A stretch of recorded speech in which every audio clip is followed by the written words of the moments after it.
তাই বলে কি চুপচাপ থাকবি? হ্যাঁ, একটা বার মুখ ফুটে তো বলতে পারতিস যে তোর জ্বর উঠেছে, তাহলে হয়তো তোর উপরে আর জোর খাটাতাম না। ও মা, মেয়েটার কথা বলার ধরন পুরো পরিবর্তন হয়ে গেল কি করে?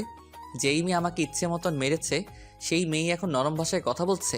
কিরে, কথা বলছিস না কেন? আসলে এমনিতেই বলিনি। আচ্ছা থাক, হয়েছে যা হওয়ার। এবার চল তুই আমার সাথে, তোকে ডক্টরের কাছে নিয়ে যাব। মায়ার কথা শুনে তার ফ্রেন্ড একজন বলে ওঠে, এই ছেলে, তোর শরীরে কি জ্বর অনেক বেশি? দেখি তো। এটুকু বলে আকাশের কপালে হাত দেয়, কিন্তু মায়া ঝটকানি দিয়ে মেয়েটার হাত সরিয়ে দেয়। এই, তোরা কেউ ওকে স্পর্শ করবি না, ওকে শুধু আমি স্পর্শ করব। ছেলেগুলা যখন আমায় মারছিল তখন সে এসে আমায় বাঁচিয়েছে। আমি মাটিতে পড়ে কান্না করছিলাম, সে এসে আমার হাত ধরে উঠিয়েছে। তোরা তখনও ঠায় দাঁড়িয়েছিলি, সো এই ছেলেকে তোরা কেউ স্পর্শ করতে পারবি না। ওকে স্পর্শ করলে একমাত্র আমিই করব। মায়া, তুই এই ছোট লোক ছেলের জন্য আমার সাথে এমন ব্যবহার করবি? তাহিয়া, মুখ সামলে কথা বল। তাহিয়া মায়ার ফ্রেন্ডদের মধ্যে একজন। সে হতে পারে ছোট লোক, কিন্তু সে মনের দিক দিয়ে অনেক বড়। সো ওকে নিয়ে আর একটা বাজে কথা বললেও তোদের খবর করে ছেড়ে দিব আমি। মায়া, এতটা পাল্টে গেলে কি করে মুহূর্তের মাঝে? তাহিয়া প্লিজ যা তো, আমার এখন কোনো ধরনের বকর বকর করতে ভালো লাগছে না। প্লিজ তোরা সবাই আমার গাড়ি করে বাড়ি চলে যা, আমি ওকে নিয়ে হসপিটাল যাব। ওকে, ঠিক আছে, আমরা চলে যাচ্ছি। এদিকে আমি তো পুরো টাসকি মায়ার কথা শুনে। সে মিনিটের মধ্যে কেমন পাল্টে গেল। মায়ার ফ্রেন্ডরা সবাই গাড়ি নিয়ে বাসায় চলে গেছে। এদিকে মায়া আমার জন্য রিকশা দাঁড় করিয়েছে, তারপর আমায় ধরে রিকশায় উঠায়। আঙ্কেল, হসপিটাল নিয়ে চলেন। আমি চুপচাপ বসে আছি রিকশার মধ্যে, শরীর গিরগির করে কাঁপছে আমার। পাশ থেকে মায়া হয়তো সেটা লক্ষ্য করেছে। সে একদম আমার শরীরের কাছে চলে আসলো, পুরো গায়ে গায়ে ঘেঁষে বসেছে সে আমার শরীরের কম্পন যেন আরও বেড়ে গেল। আমি নিজেকে আর সামনে রাখতে পারছিলাম না, মাথাও ঘুরতে শুরু করেছে আমার। মনে হয় যেন এখনই মাথা ঘুরে রিকশা থেকে পড়ে যাব। চোখ মুখ বন্ধ হয়ে আসছিল আমার, একদম পুরোপুরি নিস্তেজ হয়ে আসছে শরীর। না, আমার আর টিকে থাকা সম্ভব না। মাথা চক্কর দিয়ে পড়ে যেতে ধরলাম রিকশা থেকে। ঠিক তখনই মায়া আমায় এক টান দিয়ে নিজের বুকে নিয়ে নিল। এই ছেলে, কিচ্ছু হবে না তোমার। এই তো হসপিটাল চলে এসেছি আমরা। তুমি আর একটু সময় আমার বুকে মাথা রেখে চোখ বুজে থাকো। যদিও সেন্স নেই নিজের মধ্যে, তবে বুঝতে পারছিলাম যে মেয়েটা আমার সাথে এখনও অস্বাভাবিক আচরণ করছে। কিন্তু আমার এখন এসব নিয়ে ভাবার মতন পরিস্থিতি নেই। আমি মেয়েটার বুকে মাথা রেখে হেলান দিয়ে চুপচাপ বসে আছি, আর সে আমায় ধরে রেখেছে দুই হাত দিয়ে। এক হাত দিয়ে আমার শরীর পেঁচিয়ে ধরেছে, আরেক হাত দিয়ে আমার মাথার নিচে আলতো করে দিয়ে রেখেছে। দেখতে দেখতে হসপিটালে পৌঁছে গেলাম। মায়া আমায় ধরে হসপিটালের ভিতরে নিয়ে গেল। ডক্টর দেখেন তোর কি হয়েছে। ডক্টর আমাকে চেক আপ করে বলল, ডক্টর যা করার করেন, বাট সে যেন সুস্থ হয়ে ওঠে। ডক্টর তাড়াতাড়ি একজন নার্সকে ডেকে বলল আমাকে বেডে নিয়ে গিয়ে স্যালাইন লাগিয়ে দিতে। নার্স ডক্টরের কথা মতন আমায় বেডে নিয়ে এসে স্যালাইন লাগিয়ে দিল। শরীরটা এতটা দুর্বল লাগছিল যে আমি বেডের মধ্যেই ঘুমিয়ে পড়লাম। এক ঘুমে সোজা রাত হয়ে গিয়েছে। ঘুম ভাঙতেই দেখি মায়া আমার পাশে বসে আছে, বসে বসে আমার মাথায় হাত বুলিয়ে দিচ্ছে। এত রাত হয়ে গেল, আপনি এখনো বাসায় যাননি? না, কি করে বাসায় যাব তোমায় এভাবে ফেলে রেখে? মেয়েটার কথা শুনে অবাকের পর অবাকই হচ্ছি খালি। এই তো গতকাল এই মেয়েটা আমায় মারলো, আর আজ সেই মেয়ে আমার জন্য টেনশন করছে। তোমার কেমন লাগছে এখন? একটু ভালো। যাক, চিন্তামুক্ত হলাম। তোমার স্লাইনও শেষ হয়ে এসছে। দাঁড়াও, ডক্টরের সাথে কথা বলে তোমায় বাসায় পৌঁছে দিয়ে আসছি। আচ্ছা, মেয়েটা ডক্টরের সাথে কথা বলে আমায় পৌঁছে দিয়ে গেল। এই যে ছেলে, কাল কিন্তু কলেজে যাবে না। আগে সুস্থ হও, তারপর কলেজে যাবে, আর ঔষধগুলো কন্টিনিউ করবে। আমি কিছু খাবারও কিনে দিয়েছি ব্যাগের মধ্যে, সেটা খেয়ে রাতে ঔষধ খেয়ে নেবে। আচ্ছা, তারপর মেয়েটা চলে গেল। এদিকে আমি বাসায় পৌঁছে হালকা কিছু খেয়ে নিলাম, পরে খেয়ে দিয়ে ওষুধ খেয়ে নিলাম, তারপর শুয়ে পড়লাম। মেয়েটার আচরণগুলো এখন আমার চোখে ভাসছে। মনে হচ্ছিল যেন সে আমার বিয়ে করা বউ, এমন করে কেয়ার করছিল সে আমার। এসব নিয়ে ভাবতে ভাবতে কখন যে ঘুমিয়ে গেছি তা নিজেও বলতে পারবো না। সকালবেলায় ঘুম ভাঙতে দেখি মায়া আমার মাথার কাছে বসে আছে। আমি মেয়েটাকে দেখে থতমত খেয়ে গেলাম। এই যে আপনি কখন এলেন? সকাল 7টা বাজে। ঘড়ির দিকে তাকিয়ে দেখি 9টা বাজে। তার মানে মেয়েটা এসে 2 ঘন্টা যাবত আমার জন্য বসে আছে। সত্যি মেয়েটার আচরণ দেখে নিজের কাছে নিজেকেই অবাক লাগছে। আচ্ছা, এখন শরীর কেমন? জ্বরটা হয়তো একটু কমে এসেছে, কিন্তু শরীরের দুর্বলতা আগের মতোই। সব ঠিক হয়ে যাবে। সেদিন সারাদিন মেয়েটা আমার বাসায় ছিল, আমায় নিজের হাতে জোর করে খাইয়ে দিয়েছে। মেয়েটার কেয়ার যেন ভিতরটাকে ক্ষত বিক্ষত করে দিচ্ছে আমার। তারপর সন্ধ্যা হতেই সে চলে যায়। যাওয়ার আগে আলতো করে একবার জড়িয়েও ধরেছিল, তারপর চলে গেছে। এদিকে আমার মনের ভিতর তো পুরো আগুন ধরিয়ে দিয়েছে সে আগুন কি করে শান্ত করব তা আমার জানা নেই। এইভাবে দিনটা কেটে গেল। পরের দিন সকালবেলায় শরীরটা একটু ভালো লাগায় কলেজে চলে গেলাম। কলেজে গিয়ে দেখি কেউ কলেজে আসেনি, কেউ বলতে মায়া আর তার সাথের কেউ আসেনি। আমি ক্লাসে চলে গেলাম। ক্লাসে গিয়ে দেখি রাফি আর কিছু ক্লাসমেট নিজেদের মধ্যে কথা বলছে, আবার কেউ বসে আছে। আমিও চুপচাপ বসে পড়লাম। রাফি আমায় দেখে কাছে চলে এলো। এই আকাশ, গতকাল কি হয়েছিল রে যে কলেজে আসলে না? আরে শরীরটা একটি খারাপ থাকায় আসতে পারিনি। ও, এখন শরীর কেমন আছে? আছে মোটামুটি, আগের চেয়ে ভালোই। দুজনে গল্প করতে করতে সবাই চলে এলো ক্লাসে। স্যারও ক্লাস করাতে চলে এলো, কিন্তু মায়া আর তার সাথে কেউ আসেনি। দূর আসলে আসুক, না আসলে নাই। আমি আমার মতন ক্লাসে মন দিলাম, ক্লাস করছিলাম। হঠাৎই অন্য ডিপার্টমেন্টের একজন এসে বলে গেল, স্যার, আকাশ নাকি তাকে মায়া আপু ডাকছে। মেয়েটার অশান্তি করা ছাড়া কি কোনো কাজ নেই? ছেলেটা ভালোই ভালোই ক্লাস করছে, এখন তাকে নিয়ে গিয়ে বিরক্ত করবে। এই আকাশ, যাও তো দেখে এসো মায়া কেন আমায় ডাকছে। আশা করি উল্টোপাল্টা কিছু করবে তোমাকে দিয়ে, তাই ডেকেছে। আমি চুপচাপ ক্লাস থেকে বের হয়ে গেলাম। কি সাংঘাতিক মেয়ে রে বাবা, সে নিজে তো ক্লাস করে না, আবার আমাকে ক্লাস থেকে ডেকে পাঠায় অন্যদের সামনে। যেখানে স্যার উপস্থিত রয়েছে সেখানে সে হুকুমত চালাচ্ছে। তার মনে কি একটু ভয়ভীতি নেই নাকি? আল্লাহ জানে। ক্লাস থেকে বের হতেই দেখি মায়া আর তার ফ্রেন্ডগুলো কলেজ গেটের পাশে বসে বসে আড্ডা মারছে। আমি চুপচাপ হেঁটে তাদের সামনে চলে গেলাম। আপনি কি আমায় ডেকেছেন? হ্যাঁ ডেকেছি, দেখে আমার পাশে এসে বসো। এই তোরা ওকে একটু জায়গা দে। আমি মায়ার পাশে গিয়ে বসলাম। পাশে গিয়ে বসতেই সে আমার কপালে হাত দিয়ে বলে, জ্বর তো মোটামুটি সেরে গেছে তাই না? হ্যাঁ, জ্বর সেরে গেছে।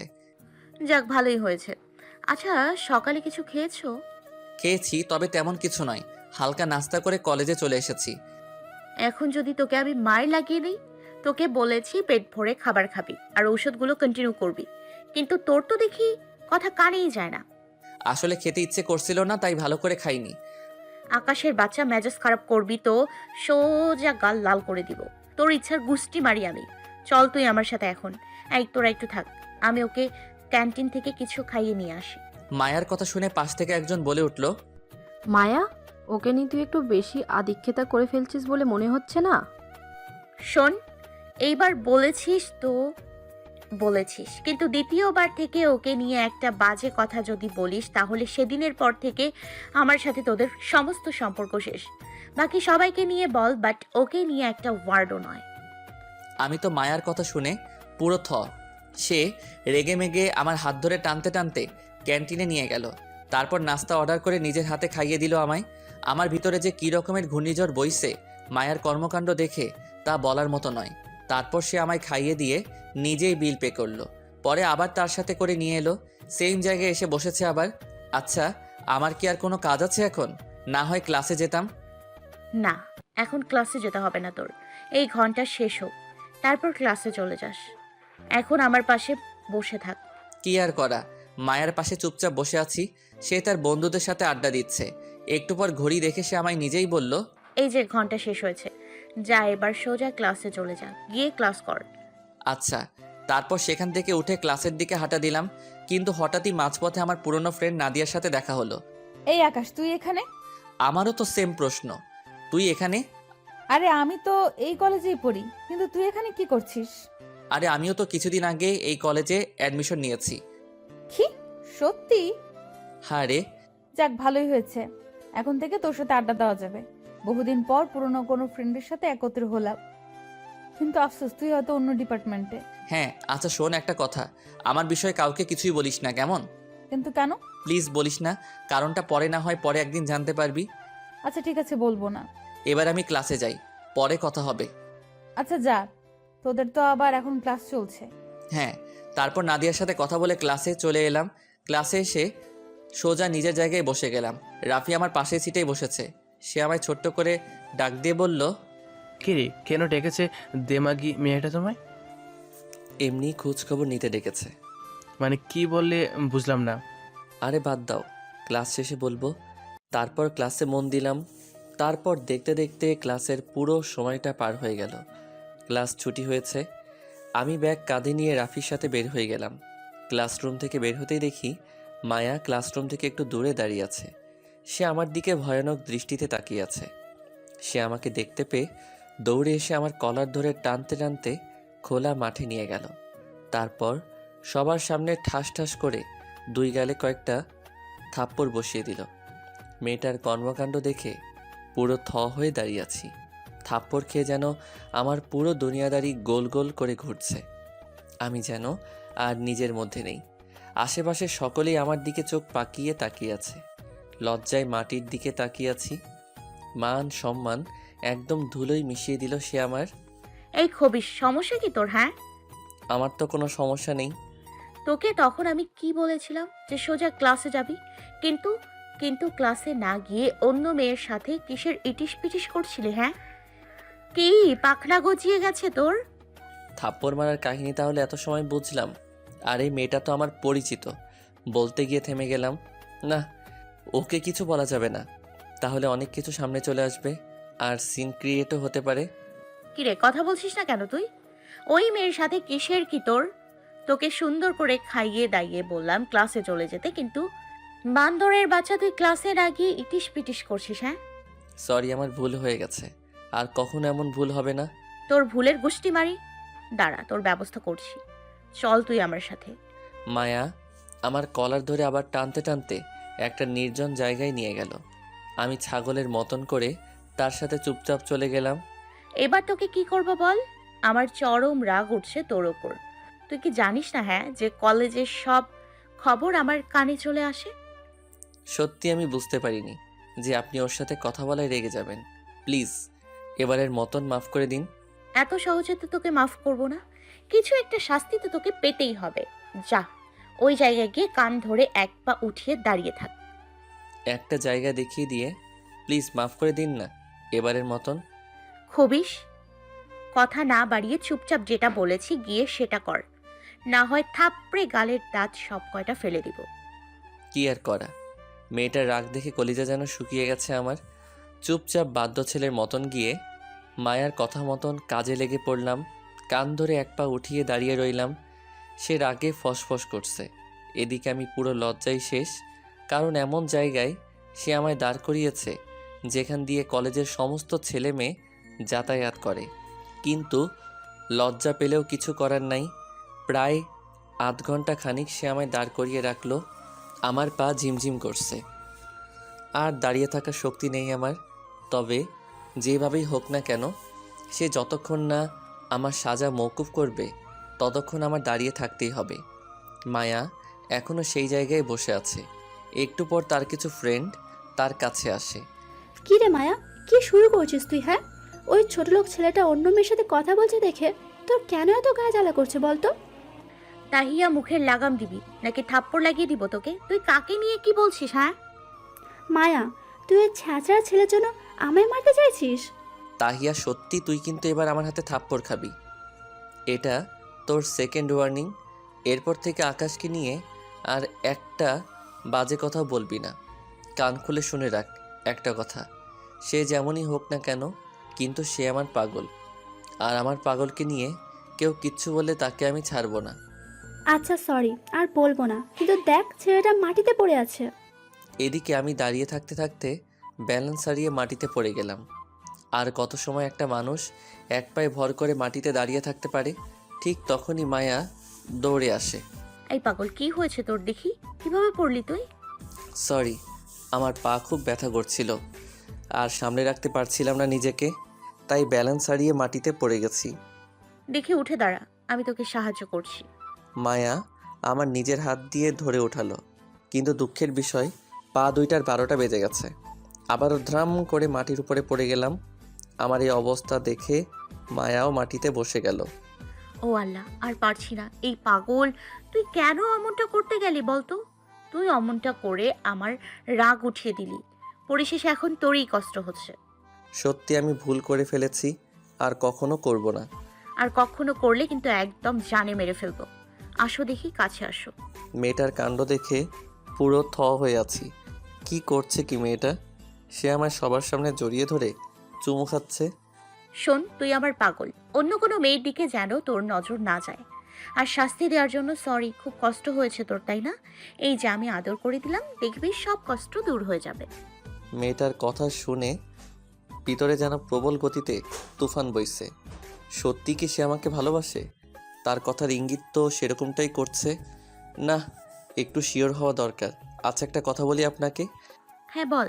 আমি কি আপনার কপালে একটা চুমু খেতে পারি? এই পাগল ছেলে, সেটার জন্য কি আবার অনুমতি লাগবে নাকি? হ্যাঁ, তোর যেখানে ইচ্ছে হয় তুই চুমু খা। এবার পুরো থরথর করে কাঁপতে শুরু করলাম। কিন্তু চুমু তো আমি খাবই, কারণ সে আমার মনে জায়গা করে নিয়েছে। দাঁত মুখ খিচে একটা চুমু বসিয়ে দিলাম মায়ার গালে। সে আমায় আরও শক্ত করে জড়িয়ে ধরল। মায়ার সাথের সকলেই তো অবাক। এই, তোরা কি খোলা মাঠে এভাবে রোম্যান্স করবি? আরে ধুর না, আবার পাগলটা একটু চুমু খেতে চেয়েছে আমায়, তাই একটু চুমু খেতে দিয়েছি। ওর চুমু খাওয়া শেষ হলে চল বাড়ি যাব। হ্যাঁ চল। আর পাগল শোনো, সোজা বাসায় চলে যাবে গাড়ি করে, রাস্তায় কোনো এদিক এদিক করবে না। আচ্ছা। তারপর মায়া তার বান্ধবীদের সাথে চলে গেল। এদিকে আমি রিক্সা নিয়ে সোজা বাসায়। বাসায় এসে রোজের মতন খেয়ে দিয়ে জম্পেশ একটা ঘুম দিলাম। বিকেলবেলায় ঘুম ভাঙলো ফোনের আওয়াজে। বালিশের পাশ থেকে ফোনটা হাতে নিয়ে দেখি অচেনা একটা নাম্বার। আমি ফোনটা রিসিভ করে সালাম দিলাম। এই আকাশ, কি করছিস তুই? কণ্ঠ শুনে বুঝতে পারলাম মায়া ফোন দিয়েছে। আসলে একটু ঘুমিয়েছিলাম। আপনার ফোন পেয়ে ঘুম ভাঙলো। শোন, তাড়াতাড়ি উঠে ফ্রেশ হয়ে কলেজের সামনে চলে আয়, আমি গাড়ি নিয়ে সেখানে ওয়েট করছি। কোনো কাজ আছে কি? সেটা আসলেই দেখতে পারবি, তুই তাড়াতাড়ি আয়। আচ্ছা। ফোন রেখে দিয়ে তাড়াতাড়ি রেডি হয়ে কলেজের সামনে চলে গেলাম। সেখানে গিয়ে দেখি মায়া গাড়ি নিয়ে দাঁড়িয়ে আছে। আয় গাড়িতে ওঠ। আমি চুপচাপ গাড়িতে উঠে বসলাম। সে আমাকে ড্রাইভ করে নিয়ে গিয়ে শপিং মলের সামনে দাঁড় করালো। চল ভেতরে চল, তোর জন্য কিছু কেনাকাটা করব। আরে, আমার কিছু লাগবে না। বেশি বকবক করিস না তো, সোজা ভেতরে চল। আচ্ছা, কি আর করার। সে আমায় জোর করে শপিং মলে নিয়ে গেল। তারপর অনেক কয়টা শার্ট প্যান্ট কিনে দিল। কেনাকাটা শেষ করে রেস্টুরেন্টেও নিয়ে গেল খাওয়ার জন্য। রাত বাজে 9টা। খাওয়া দাওয়া শেষ করে বাড়ি ফিরব, তখনই হঠাৎ মাঝপথে ছিনতাইকারী আমাদের গাড়ি আটকায়। তারা মায়ার কাছ থেকে ব্যাগ কেড়ে নিতে চায়। মায়াও জোরাজোরি শুরু করে। সে কোনো মতেই তার ব্যাগ দিবে না। আমি গাড়ি থেকে নেমে তাদের আটকাতে গেলে পিছন থেকে কেউ একজন আমার পেটে ছুরি মেরে দেয়। তারপর তারা মায়ার ব্যাগ নিয়ে সেখান থেকে পালিয়ে যায়, আর আমি সাথে সাথে মাটিতে লুটিয়ে পড়লাম। এরপর আর কিছু মনে নেই। 3 দিন পর আমার জ্ঞান ফিরে। জ্ঞান ফেরার পর নিজেকে আবিষ্কার করলাম হসপিটালের বেডের মধ্যে। পাশ থেকে মায়া বসে ফুপিয়ে ফুপিয়ে কান্না করছে। সে আমার জ্ঞান ফিরেছে দেখতে পেয়ে। এই তুই ঠিক আছিস তো? হ্যাঁ, ঠিক আছি। কিন্তু আপনি এভাবে কান্না করছেন কেন? কান্না করবো না তো কি করবো? হ্যাঁ, আজ 3 দিন পর তোর জ্ঞান ফিরেছে। মায়ার কথা শুনে থতমত খেয়ে গেলাম। কি বলছে? আমার 3 দিন পর জ্ঞান ফিরেছে? ইন্না লিল্লাহ। তার মানে আজ 3 দিন ধরে মেয়েটা আমার সাথে হসপিটালে? ও আল্লাহ, রক্ষা করো তুমি। আমার মাথা পুরো জ্যাম খেয়ে গেছে মেয়েটার কথা শুনে। প্লিজ আপনি শান্ত হন। আমি ঠিক আছি, আমার কিছুই হয়নি। তোর কত বড় চোট লেগেছে তাও বলছিস তোর কিছু হয়নি? বাদর ছেলে কোথাকার। আমার সত্যিই কিছু হয়নি, একদম ঠিক আছি আমি। তাও মেয়েটা কান্না করে যাচ্ছে। অনেক কষ্টে বুঝিয়ে শুনিয়ে কান্না থামালাম। এভাবেই আরও 2 দিন কেটে গেল হসপিটালে। মেয়েটার সেবা যত্ন দেখে মনের ভিতরে একদম পাকাপোক্ত জায়গা করে নিয়েছে সে। সে আমার দেখাশোনায় কোনো রকমই কমতি রাখেনি। সেদিন রাতেই তার কিছু ফ্রেন্ড আমায় দেখতে আসে হসপিটালে। তারা দেখে অনেকটা আফসোস করে। মায়া থাক তুই, আমরা চলে যাচ্ছি, পরে আবার আসবো। আচ্ছা চল, তোদের এগিয়ে দিয়ে আসি। আকাশ তুমি শুয়ে থাকো, আমি তাদেরকে এগিয়ে দিয়ে আসি। আচ্ছা। মায়া তাদের এগিয়ে দিতে গেছে আর আমি বেডের মধ্যে শুয়ে আছি। এভাবে ঘন্টাখানিক হয়ে গিয়েছে, কিন্তু মায়া এখনও আসছে না। কিরে, মেয়েটা এখনও আসছে না কেন? এত সময় হয়ে গেল, তার তো এসে যাওয়ার কথা। সেই রাতে মায়া আর ফিরে আসলো না। মনের ভিতরে ভয় কাজ করতে শুরু করলো মায়ার জন্য। আল্লাহ জানে মেয়েটা না বলে কোথায় চলে গিয়েছে। তাও অপেক্ষা করতে লাগলাম। এভাবে আরও 2 দিন হয়ে গেল হসপিটালে, কিন্তু মায়া সেই যে গেছে আর ফিরে আসেনি। না, এবার যেন টেনশনের মাত্রা আরও বেড়ে গেল। হসপিটাল থেকে রিলিজ নিয়ে এই অসুস্থ শরীরেই মায়াকে খুঁজতে বের হয়ে গেলাম, কিন্তু কোথাও পেলাম না তাকে। চারদিকে খোঁজ লাগিয়েছি মায়ার, কিন্তু কেউ কোনো তথ্য দিতে পারলো না। তবে একজন বলল তাকে নাকি ডান্স বারে দেখে এসেছে একটু আগে। তাড়াতাড়ি ডান্স বারের ঠিকানা নিয়ে সেখানে চলে গেলাম, কিন্তু সেখানে গিয়েও পেলাম না। নিরাশ হয়ে বাসার দিকে ফিরে আসতে ধরলাম, কিন্তু হঠাৎ এই মাঝপথে মায়ার গাড়ি দেখতে পেলাম। মায়া আর তার কিছু ফ্রেন্ড পথের সাইডে গাড়ি দাঁড় করিয়ে আড্ডা মারছে। তাড়াতাড়ি মায়ার কাছে চলে গেলাম, গিয়ে দেখি মায়া হেসে হেসে আড্ডা মারছে। এই মায়া, আপনি আমায় হসপিটালে ফেলে রেখে কোথায় হারিয়ে গেলেন? এই তুই এখানে কি করছিস? হ্যাঁ, আপনার খোঁজ করতে এসেছি। আপনি কি কাজটা ঠিক করলেন? আপনি আমায় হসপিটালে এভাবে ফেলে রেখে চলে আসলেন। ভালোবাসার মানুষকে কি এইভাবে কেউ ফেলে রেখে চলে আসে? এই বেয়াদব, তোর মাথাটা কি খারাপ হয়ে গেছে নাকি? হ্যাঁ, যে তোকে নিয়ে সারাদিন আবার পড়ে থাকতে হবে। মায়া, পড়ে থাকতে হবে না ঠিক, কিন্তু এইভাবে ফেলে রাখলেও চলে না, কারণ ভালোবাসার মানুষটাকে সবসময় আগলে রাখতে হয়। এই ছোট লোক, কোন ছাতার ভালোবাসার কথা বলছিস? হ্যাঁ, আর তোকে কে ভালোবাসবে? এইভাবে বলছেন কেন? আপনি না আমায় ভালোবাসেন? ফালতু আলাপ একদম কমিয়ে কর। তোকে কোনো ভালো টালো বাসি না আমি। যেই ছেলে নিজের রক্ষা নিজে করতে পারে না, সে আবার আমার রক্ষা কি করে করবে? আমার বান্ধবীরা অনেক আগেই বলেছিল যে তুই আমাকে সামলে রাখার মুরাদ নেই, কিন্তু তারপরেও আমি তাদের কথা না শুনে তোকে ভালোবেসেছি। বাট পরিশেষে সব কিছু মিলিয়ে দেখলাম তুই আমার যোগ্যই না।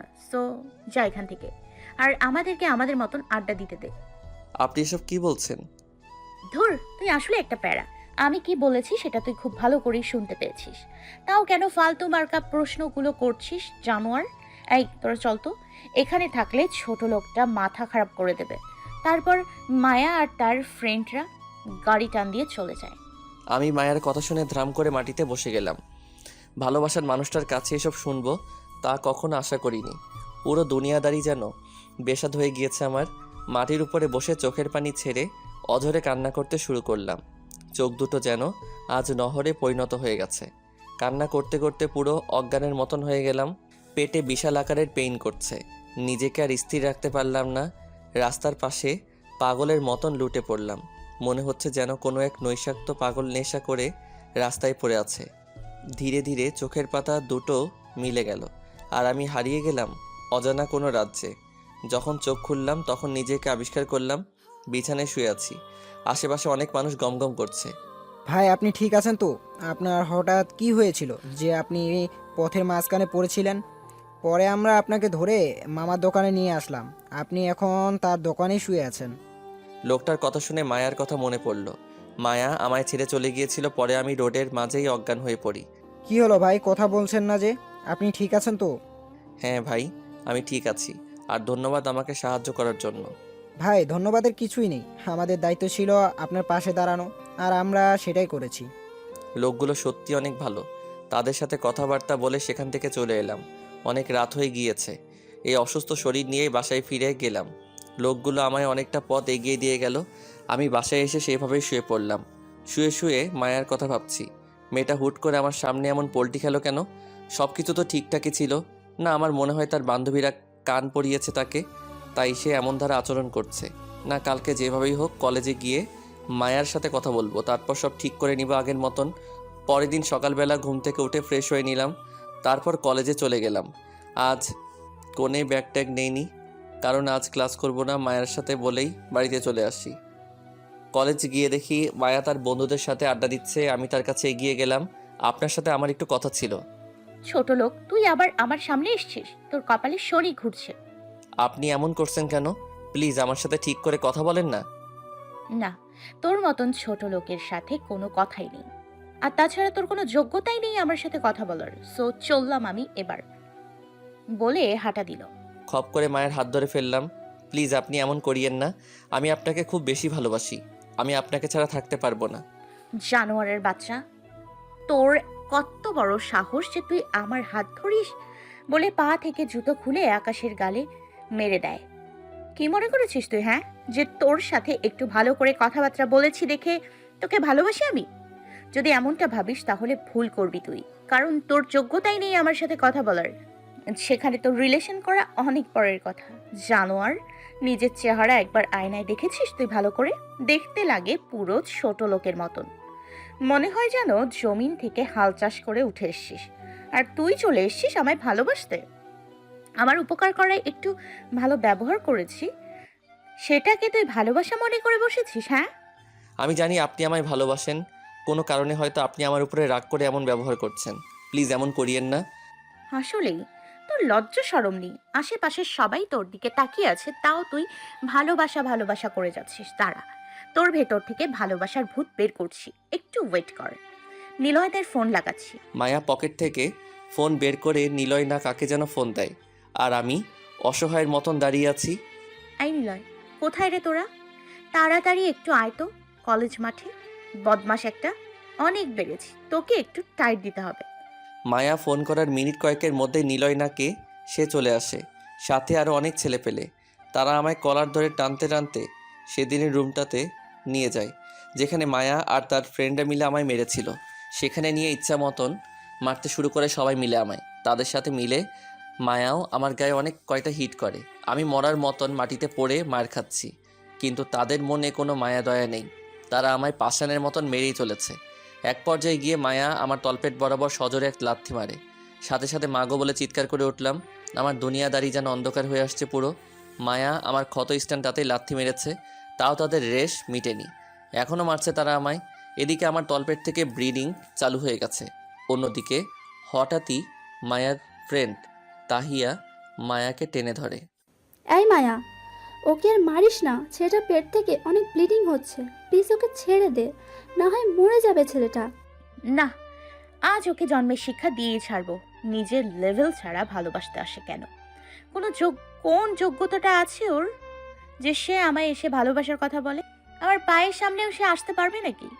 আবার আমার বাবা কোথায় থানার ওসি, আর সে হচ্ছে কোনো এক ছোট লোক ঘরের সন্তান।